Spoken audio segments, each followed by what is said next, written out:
Kia ora ngā whānau o te motu nei, hello to the family throughout the land.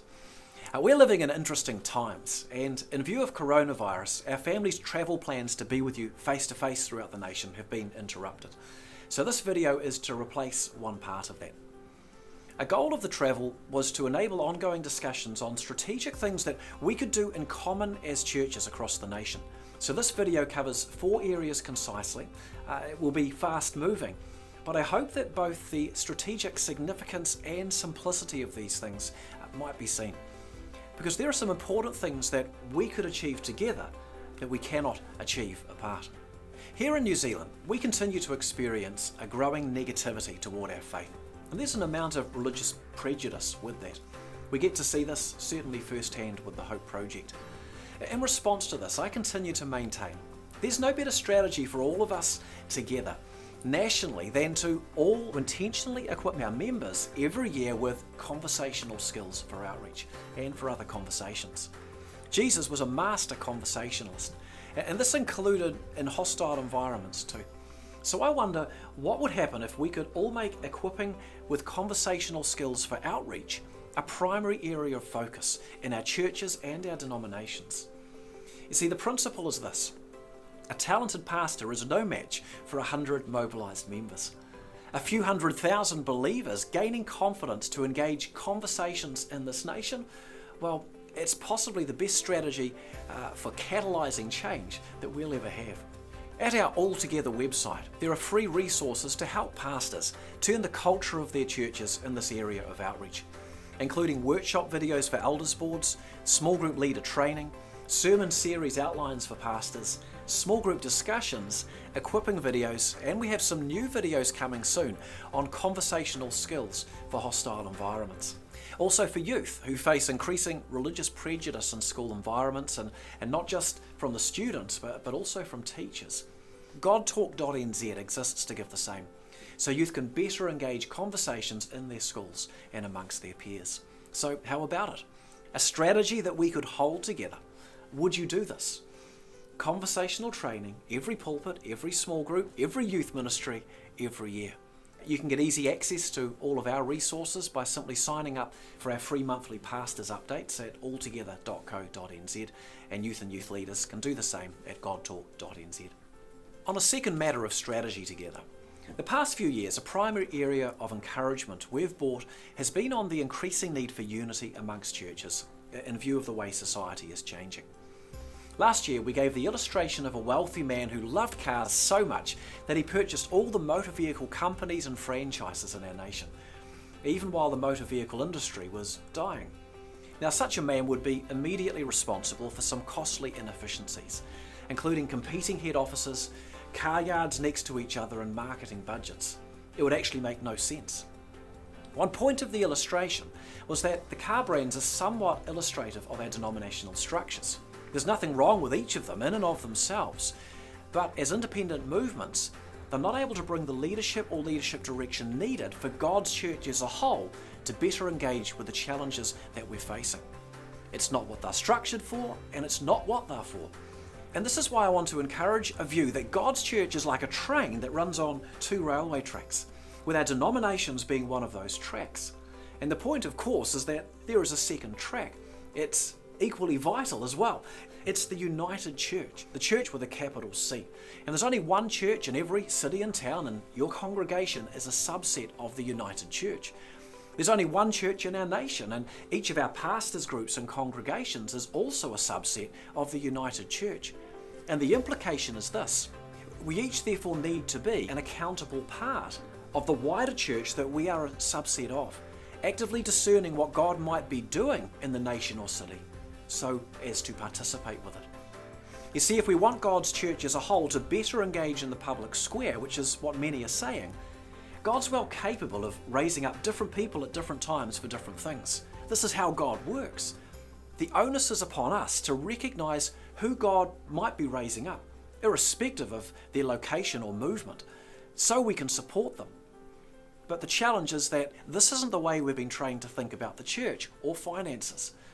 We've viewed united church things almost as side things or extras to our denominational structures, Well, I'm suggesting that the necessary change is to realise that some of these things in the unity space are actually essential. And this perspective is becoming increasingly important as our society continues to change. Last year, we gifted my book, In One Spirit, to all pastors who participated in a pastors group conversation about unity with Tony Collis or myself. And we offer it again now to any key church leader in a city pastors group who doesn't yet have one. Just contact us with how many copies your pastors group still needs, and we'll send them free of charge. Because the purpose of the book is to feed and provoke this very conversation.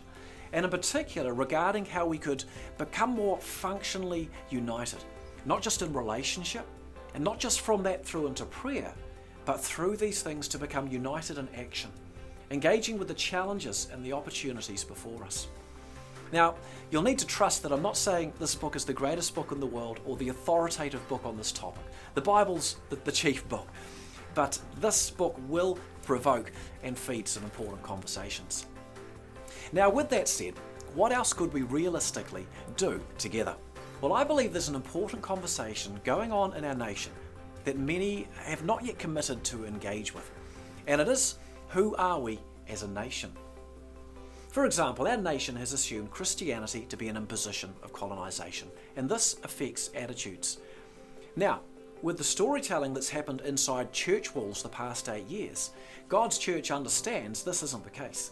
The gospel is invited and is intrinsic to Te Tiriti o Waitangi and much more.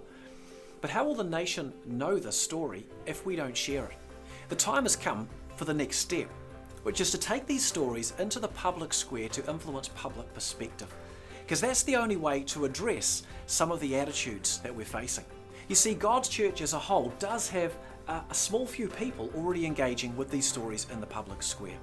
The Hope Project booklets and web media do this. The Chronicles of Paki illustrated history story series found in many schools does this. But this isn't enough public engagement to change the thinking of a nation. The real key is to get maybe 2,000 Christian congregations not only aware of this history, but also their 500,000 members mobilised with a vision to tell these stories wherever they go. In fact, from a marketing point of view, you can't beat this. Because what changes perspective isn't just hearing something once, it's hearing the same message again and again from different angles. And if we were to unite, well, we might be surprised. Now, the same principle can apply to another area of history which likewise speaks into this conversation about who we are as a nation. The values of our nation have significantly come from the Christian faith. Whether we're talking the equality of races, end of slavery, equality of genders, concepts of charity, education, healthcare or more, a study of history reveals a profound link between the teachings of Jesus, the actions of his followers, and the views we hold as regular New Zealanders today. Now, our nation assumes all religions are the same, and that all people somehow globally share our values. But this simply isn't true. And one way we can speak into this conversation is to tell these stories. And again, a few vocal people can't turn the thinking of a nation. Hope Project booklets are almost singularly telling these stories in the public square. Even our Hope Project web media and radio pieces go to Christian audiences, as does Carl Faze's brilliant Jesus the Game Changer video series. How do we get these stories to the non-church public? Well, we need the efforts of 2,000 or more churches to join this mission, learning and telling these stories about where our nation's values came from. Because if we don't tell them, they'll be forgotten and disregarded.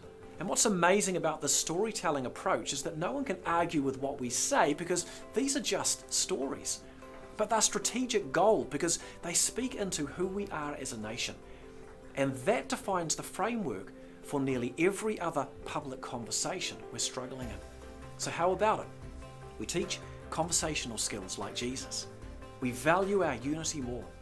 We make stories from our bicultural and values history famous. The final area of strategic encouragement relates to the coming election and referendum, but also to more. It has two applications, and this is a big topic. In our nation, we value the freedoms of speech and religion. In our cultural history, these values were established across a 1,000-year period by things like the Magna Carta, the Protestant Reformation, and we might think of the words of Pompelia at the signing of Te Tiriti o Waitangi. And these freedoms are a case of use it or lose it. If a freedom's being lost, the only way to protect it is to use it. But there's more to this, because there's a freedom that actually precedes these, which the Thinking Matters conferences talked about last year. And it's the freedom to hear. You see, if the public have no access to hear information about a thing, then what relevance is their freedom of thought and conscience? Now, this past year, something happened that disturbed a number of us. Our public media colluded with government to enable extreme abortion laws to go through without the public hearing the details through public TV news or many newspapers. Now, there's more than one example of this type of thing happening recently, and it leads me to wonder if we're crossing another cultural tipping point as a nation. And it's a significant one because it affects the way we engage. You see, we all want more people to stand up and speak, but what's the point of having more voices if they have no platform from which to be heard? We might even be nearing a time when we need new media platforms, which is to say, we're facing challenges that only a united church has the capacity to deal with. As a first application, many pulpits currently in our nation avoid the current issues of the day, maybe from a fear of crossing a line in terms of the separation of church and state, I don't know. Now, the boundary is simple. As churches, we should not vocalise support for any one political party. But that doesn't mean we can't engage with the current issues of the day. In fact, in most cases we should, and for those where we shouldn't, my coming videos on conversational skills for hostile environments might be quite useful. To illustrate from history, many significant changes like apartheid in South Africa or the civil rights movement in America were significantly led and fed by the pulpits of churches and their prayer rooms. The women's rights movement in New Zealand was similar. Pulpits were proactively engaging with the issues of the day, much to the distaste of government and public media, who consistently attacked the church in these times because it was being a prophetic voice regarding issues of injustice and corruption. We have an election coming up and referendum. Public media might not give the public clear or balanced information on these issues. Giving your members access, therefore, to news feeds like Family First's email updates is important, because it'll give them access to information that they might not get from other news sources. But the pulpit also has a role to play as a prophetic voice into current issues. Imagine the difference if we all passed on good information through our pulpits to our 750,000 regular church attending members, who then voted as more informed citizens while also engaging more conversations along the way. And that, my friends, is why we must. And secondly and finally, regarding our freedoms of speech, I encourage that it's not just about empowering individuals for conversations, but also to support servant leaders that God might raise up to do things in the unity space of our nation. The truth is, we already have some who are trying to engage in the public square in different ways, whether with Christian messages like ourselves and others, or with just Christian values like Family First. But these organisations and people are somewhat inadequately supported. And why? Well, it's because this is the second railway line. It's the United Church in action. And maybe we're still working out how this works. If we could change the way we're thinking a bit to value the unity space more, well, maybe a few more innovators, not just ourselves, could thrive, who could be raised up by God to help us, but the onus really is upon us, to seek God and to discern what He might be doing, so as to support generously. So, how about it? 4 areas of strategy that are achievable for us all with simple planning, and these require no extra programs. This is about uniting behind common values, not an organisation or program. If we all teach conversational skills, it will make a difference. If we make stories of our bicultural and values history famous in the public square, it will affect the context of our conversations. If we value our unity more, considering its potential, it will catalyse new things that will make a difference. And if we could engage more with the issues of the day, not only through pulpits and giving access to information, but also through fostering a generous spirit to those God might be raising up to unite us or to speak into public issues, that will make a difference. The Apostle Paul prayed for the Philippian church that they might function as one, in one spirit, for the faith of the gospel. May this become true for us also. So thank you for your time and for your partnership, and also for volunteerism with the Hope Project Easter booklet deliveries. That has been amazing. let's keep looking together to all that God could yet do.